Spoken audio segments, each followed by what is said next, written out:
Assalamualaikum warahmatullahi wabarakatuh.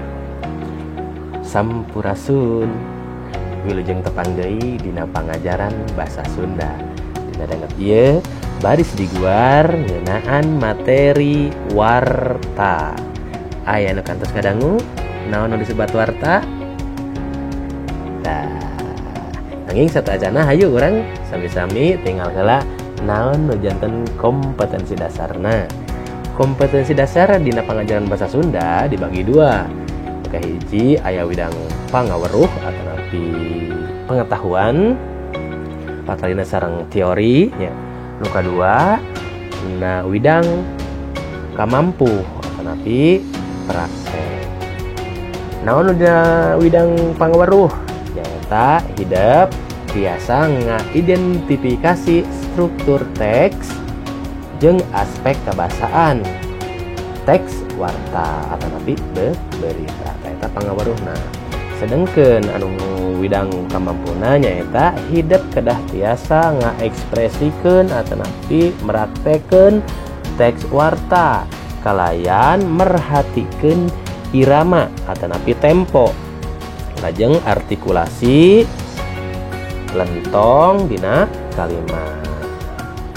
Salajengna nu janten tujuan tina pangajaran warta ieu nyaeta saparantos hideup atau tapi sarengse hideup diajar ngeunaan materi warta dina bagian ieu nyaeta hideup tiasa ngaidentifikasi fungsi sosial. Kanggo naon sih warta teh? Saperti kumaha peranna di masyarakat.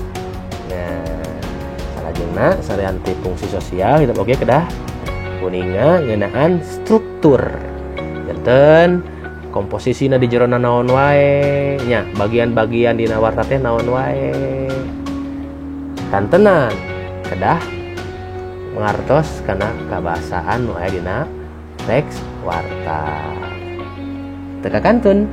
Tah anu pamungkas tina tujuanna nyaeta hidup tiasa ngaekspresikeunana atanapi meraktekeun kumaha ngadogikeun warta anu sae.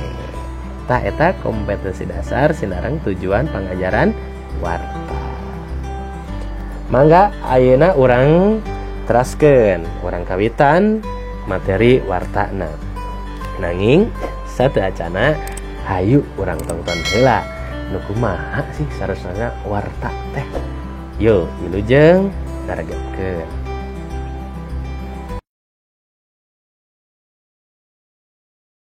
Undang Literasi Jawa Barat Atalia Praratya Kamil miharep masyarakat dipahi ngajak barudak keluar ti imah utamana ke tempat balanja. Pangna kitu luyukana data Mei 180 genep barudak di Jawa Barat katepaan COVID-19.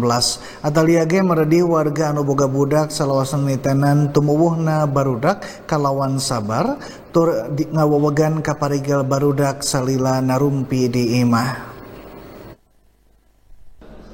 Reana barudak anu katepaan COVID-19 di Jawa Barat tepika 180 genepan nyindekeun COVID-19 narajang sakumna umur. Kukituna, Bunda Literasi Jawa Barat Atalia Praratya Kamil mahing masyarakat ngajak barudakna keluar ti imah utamana ka tempat balanja. Sakumna masyarakat kudu ngalarapkeun pola asuh anu hade, kawas leuwih sabar nyarungsum jadwal kagiatan barudak tepika ngawanuhkeun barudak kana mangpirang kaparigelan sangkan barudak moal tepika stres atawa depresi narumpi di imahna sewang-sewangan. Sakumna kolot barudak ge dipiharep mampu ngajaga diri sangkan moal tepika stres. Kukituna bisa ngasuh barudak kalawan hade. Atalia ngembohan sangkan otak kanan jeung otak kiri barudak saimbang di saban imah kudu boga literasi kawas mangpirang buku anu dipigandrung ku barudak. Menjadi orang tua tentu saja tidak mudah.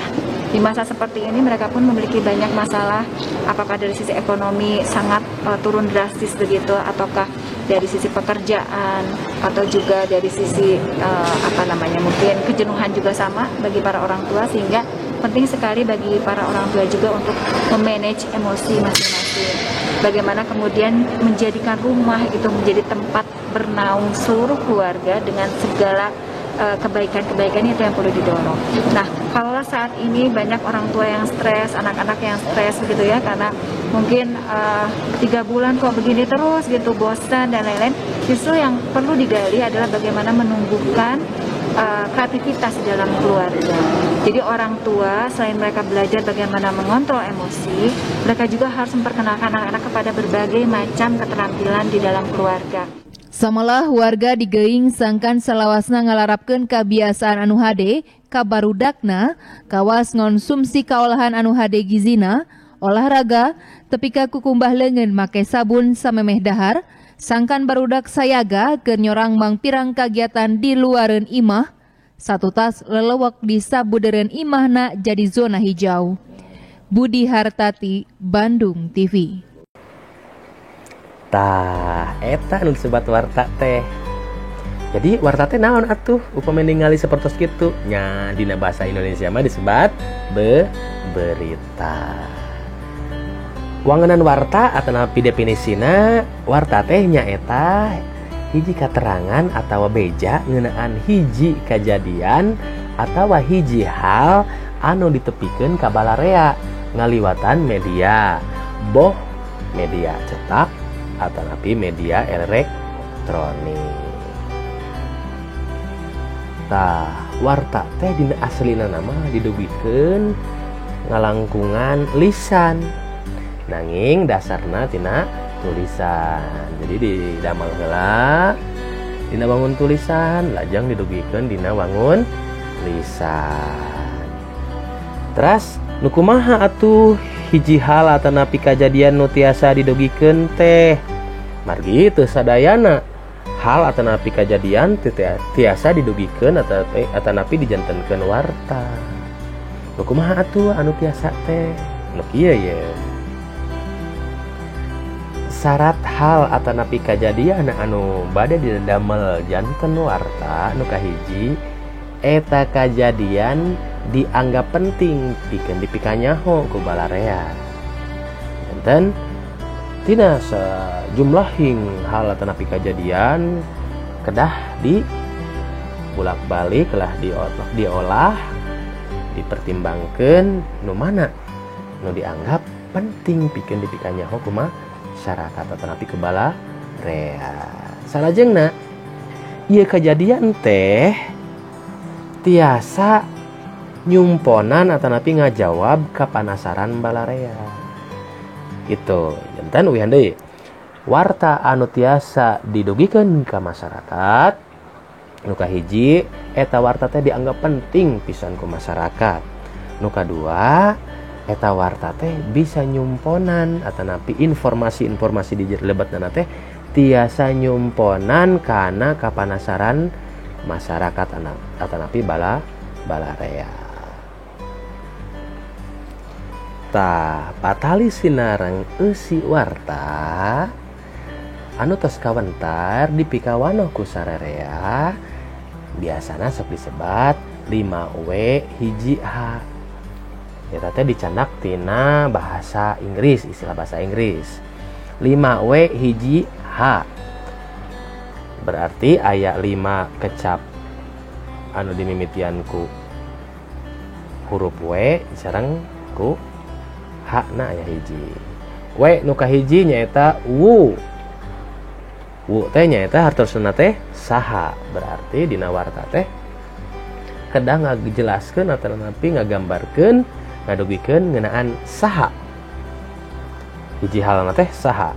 Kajadianna teh kajadian ku saha. Gitu. Lajeng nu kadua aya what. What hartosna naon. Eta kajadian teh kajadian naon gitu dina warta teh. Anu katilu aya why. Why hartosna kunaon. Kunaon sih eta hal teh? Kunaon sih eta kajadian teh? Janten kasang tukang latar belakang anu ngajantenkeun eta hal atanapi anu ngajadikeun eta kejadian. Sarajengna we nu kaopat nyaeta where teh di mana, kedah jelas di mana kejadianana gitu. Lajeng anu kalima nyaeta iraha tah kedah lengkap sinareng waktosna iraha eta kejadianana teh itu pan patali sinareng